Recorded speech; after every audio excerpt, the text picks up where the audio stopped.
Pemirsa, sebagai pembuka newsroom kali ini kami memiliki informasi unjuk rasa berujung ricuh terjadi saat mahasiswa di Polewali Mandar menuntut pemungutan suara ulang di kantor KPUD Polewali Mandar.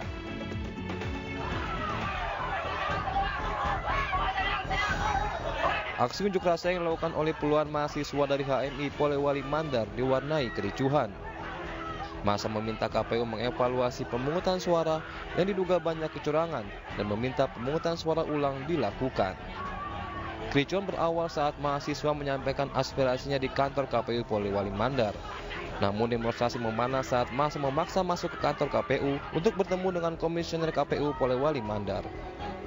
Aksi tersebut dihalangi pihak kepolisian hingga berujung saling dorong dan kericuhan. KPU adalah bagaimana persoalan-persoalan kesalahan-kesalahan teknis di lapangan itu diselesaikan secara cepat, karena jangan sampai terjadi lagi, karena sekarang sudah terjadi PSU khususnya di Kecamatan Pulau. Pihak KPU menerima masukan dari mahasiswa, namun tidak bisa melakukan pemungutan suara ulang karena melewati batas waktu.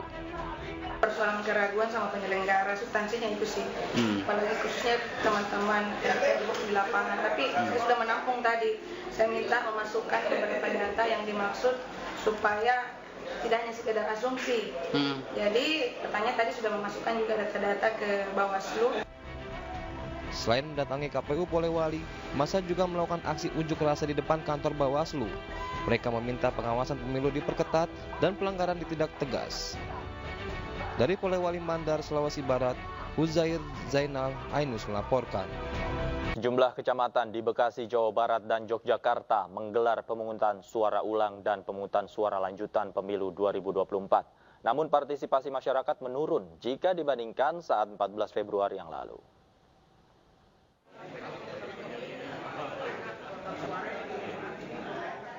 KPUD Kota Bekasi, Jawa Barat menggelar pemungutan suara lanjutan di 26 TPS yang ada di 3 kecamatan. Salah satunya di Kecamatan Rawalumbu, Kota Bekasi. Pemungutan suara lanjutan hanya untuk pemilihan caleg DPRD Provinsi Jawa Barat, namun sayangnya partisipasi masyarakat menurun. Adapun pemungutan suara lanjutan ini atas rekomendasi Bawaslu setelah adanya kekurangan surat suara pada hari pencoblosan 14 Februari lalu.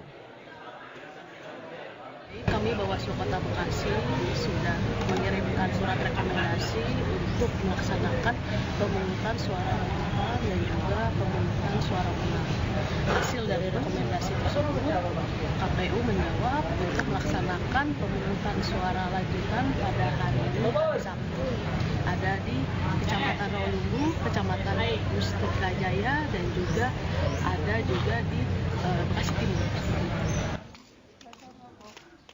Sementara itu, 21 TPS di Kabupaten Sleman, Yogyakarta menggelar pemungutan suara ulang dan pemungutan suara lanjutan secara serentak. Hal ini dilakukan karena terjadi pelanggaran saat pelaksanaan pemungutan suara 14 Februari lalu. Di antaranya ada 21 orang yang melakukan intimidasi kepada petugas KPPS dan memaksa mencoblos padahal tidak masuk dalam DPT dan DPTB. Itu menindaklanjuti, maka di tanggal 24 Februari serentak itu dilakukan PSU dan PSL seluruh daerah istimewa Yogyakarta, terdapat di 3 kabupaten kota, di Sleman, di kota, dan di Bantul. Itu termasuk yang kota ada tambahan 1 itu 20? Iya, di kota itu ada 3, 1 di TPS khusus, di Lapas itu ada 2 TPS, TPS 901 sama 902, dan 1 lagi di Kuncen. Sementara itu, antusiasme warga untuk mengikuti pemungutan suara ulang cenderung menurun dibanding 14 Februari lalu. Tim Liputan iNews melaporkan. Menko Polhukam Hadi Cahyanto menemui Gubernur Daerah Istimewa Yogyakarta Sri Sultan Hamengkubuwono ke-10. Dalam pertemuannya, Hadi dan Sri Sultan membahas kondisi pemilu 2024 yang saat ini terjadi di Indonesia.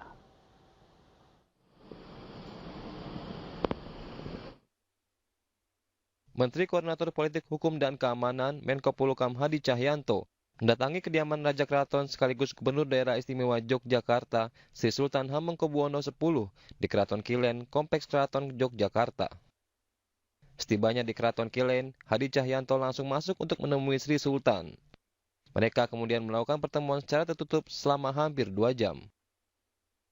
Menurut Hadi Cahyanto, pertemuan ini dilakukan untuk silaturahmi usai dirinya dilantik sebagai Menko Polhukam. Selain itu, Hadi dan Sri Sultan juga sempat membahas kondisi di Indonesia saat ini pasca pemilu 2024.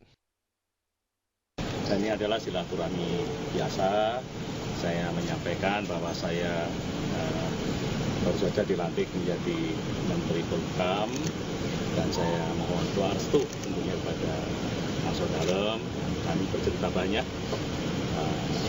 cerita yang ringan-ringan saja, dan kami juga menyinggung terkait pasca pemilu ini sangat baik, sangat kondusif, sehingga situasi yang seperti ini tetap tentunya kita koordinasi untuk kita jaga dan pertahankan.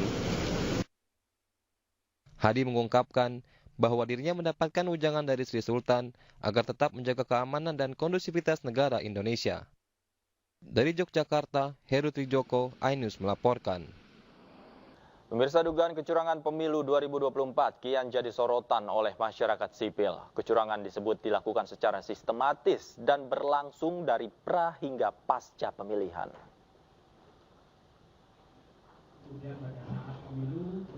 Sejumlah lembaga masyarakat sipil pemantau pemilu mengungkap berbagai dugaan kecurangan pemilu yang menguntungkan salah satu paslon Capres-Cawapres. Adapun belasan kecurangan di antaranya cawe-cawe Presiden Joko Widodo untuk memenangkan Capres-Cawapres nomor urut 2 Prabowo Gibran. Kecurangan ini disebut-sebut bisa mengarah ke hak angket oleh DPR. Namun hak angket dinilai tidak mudah terwujud.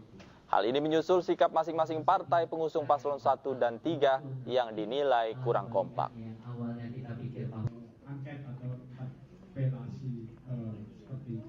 Juga tentu ini dorongan kepada masyarakat sipil untuk terus bekerja, berjuang, melawan masa-masa kegelapan. Kembali di iNewsroom, pemirsa, Komnas HAM menyampaikan telah menemukan dugaan pelanggaran netralitas aparat di pemilu 2024. Dugaan pelanggaran itu terjadi mulai dari kepala desa hingga PJ Gubernur.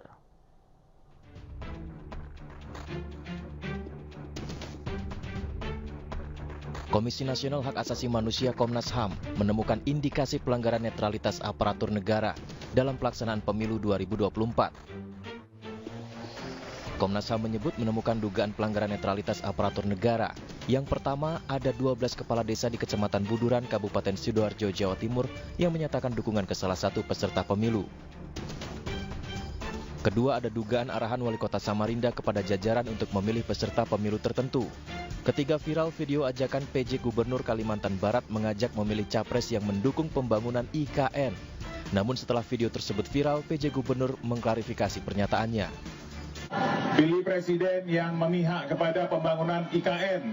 Kalau IKN dibangun, pasti Kalimantan Barat ini maju, ya. Mengklarifikasi pernyataan saya, jangan pilih capres yang tidak pro IKN.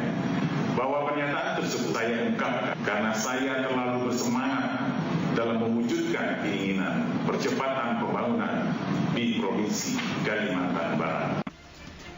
Informasinya, Komnas HAM telah sampaikan laporan temuan ini ke Bawaslu. Namun hingga kini, Bawaslu belum menerima surat resmi dari Komnas HAM atas laporan tersebut.